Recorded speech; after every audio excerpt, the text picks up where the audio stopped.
si hizo bien o no hizo bien, si te parece que hizo bien o no hizo bien, una forma de actuar de un director del periódico, y vuelvo al señor Emilio Romero, con un secuestro. En el año 73, el grupo terrorista ETA secuestra a un empresario que se llama Felipe Huarte, que le secuestró tal. Era un empresario que tenía unas empresas, y esas empresas tenían una serie de conflictos laborales. Trabajadores que protestaban por huelga, por temas salarios, por tal. Y ETA, básicamente hace el secuestro porque quiere dinero, pero aquella ETA de entonces, que se ve que también tenía un componente marxista en su ideología, pone también como una condición que mejore la situación de sus trabajadores. El periódico Pueblo, que era un periódico del Estado, era un periódico, en teoría, su excusa que era el periódico sindical. O sea, el franquismo tiene una cosa, que hay un periódico sindical que defienda siempre a los trabajadores, ¿no? Era una cosa que, esa doctrina que tenía el nacionalsindicalismo del falangismo, ¿no? Con lo cual, una vez le han librado, hace un artículo Emilio Romero donde dice el hecho de que la empresa Tortifansa se llamaba haya aceptado a unas condiciones que ponía ETA demuestra que estaba siendo un mal empresario porque no estaba pagando a sus empleados lo que merecía, tal, con lo cual esto ha reconocido que ese empresario no había hecho las cosas bien. La elección de la víctima esta vez ha sido un empresario, un elemento activo de nuestro mundo económico-social independientemente de su consideración personal.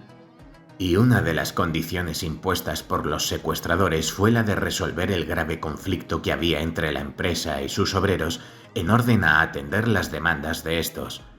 En aquel instante la empresa era contraria e impermeable a satisfacerlas y había incluso numerosos despidos. Poco tiempo antes de la liberación del señor Huarte, la empresa se avino a atenderlas y cumplía así la exigencia de los secuestradores. ¿Se advierte la gravedad de este hecho? Si la empresa, bajo la amenaza de muerte del empresario, accedió a las demandas obreras, ¿por qué no lo hizo mediante los mecanismos normales y legales?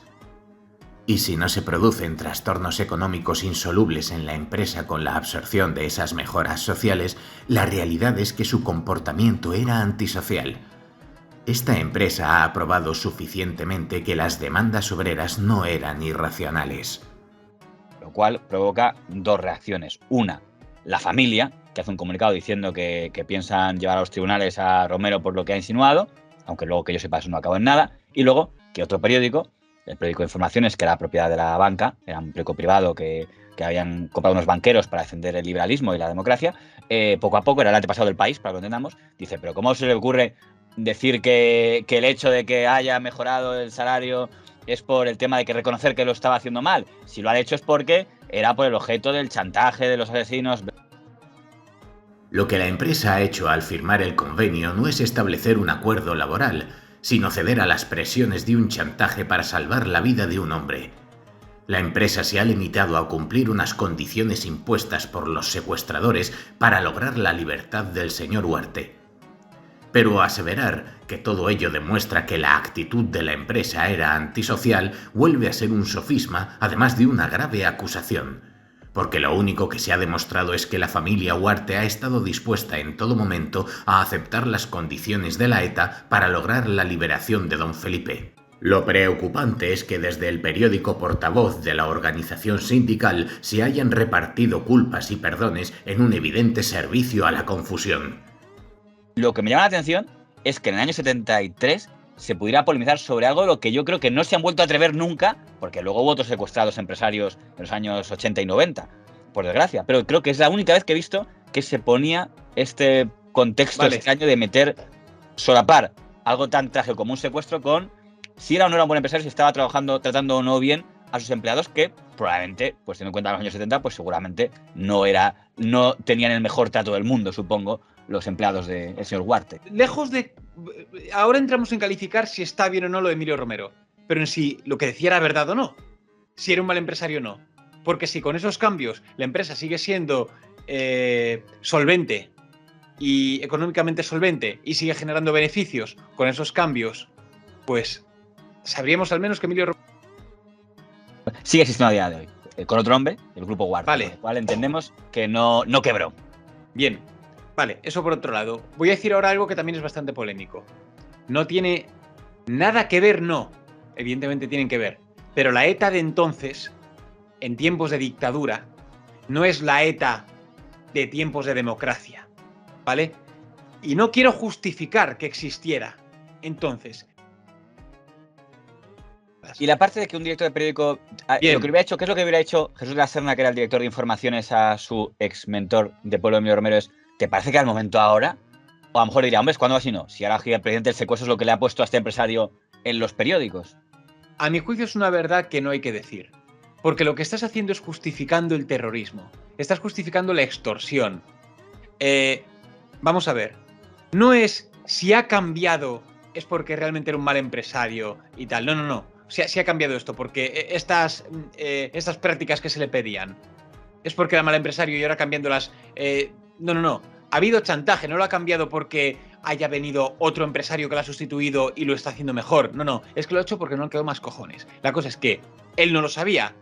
Él no lo sabía, pero esto terminó funcionando. Los cambios fueron positivos y la empresa se mantuvo, la empresa se pudo vender, pero la empresa siguió siendo y sigue a día de hoy, con otro hombre como dice, siendo productiva. Pero él, cuando habló de la liberación, él no sabía si estos cambios que se pedían a nivel sindical iban a rentar. Por tanto, tú no le puedes calificar de buen o mal empresario cuando se está haciendo bajo coacción. Pero repito, lo que no puedes es, sobre todo, efectivamente, hacer un juicio como ese en un caso que estamos hablando de que es por un secuestro y por una extorsión. Él no lo está haciendo, él no ha tomado esas medidas porque le hayan presionado a sus trabajadores o cualquier cosa, o haya habido una huelga, haya habido una negociación con los sindicatos, etcétera, etcétera. No.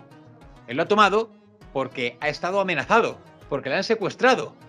Y eso es una cosa que tú jamás puedes decir, porque al final lo que estás haciendo es en un medio público decir, el Estado encima. Oye, si quieres conseguir algo, si crees que te están tratando injustamente, secuestra a tu patrón, yo qué sé, amordázale en un tronco, un árbol en un bosque, tortúrale, lo que sea. Me da igual, estás justificando el terrorismo. Y eso es algo totalmente absurdo. La información, cómo se trata con el secuestrado, es muy complicada. Me acuerdo un secuestrado que ya ocurrió en democracia, que fue el del señor Emiliano Revilla. No habíamos nacido tú y yo, pero fue hace el 88 o así, que también hubo una polémica porque cuando le secuestran, los periodistas hacen algo muy típico, que es hacer un perfil. El señor es tanto, tiene tanto de patrimonio.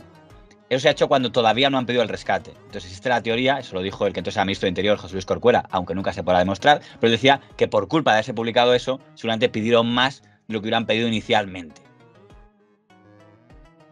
Que hace menos de un año secuestraron en Irlanda del Norte a un médico, pidieron un rescate con arreglo a los recursos que creían los terroristas que tenían ese médico, pero salió una noticia en un diario de Dublín en el que decía que era yerno de un hombre multimillonario.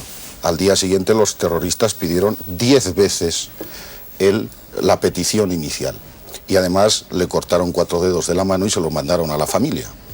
Ese hombre no pudo volver a ejercer su profesión, era dentista. Y en España, por ejemplo, ha habido algún diario, que estando secuestrado Revilla, ha dicho que era la 7ª fortuna del país. Que es una parte de decir, si es inteligente cuando secuestran a alguien, que tú informes de, este es un millonario que tiene tanto, que entonces a lo mejor el caso secuestrado, si yo así, pues voy a pedir el doble de lo que pensaba pedir. Es muy posible, pero es lo que te digo, lo peor de todo es el precedente que sienta.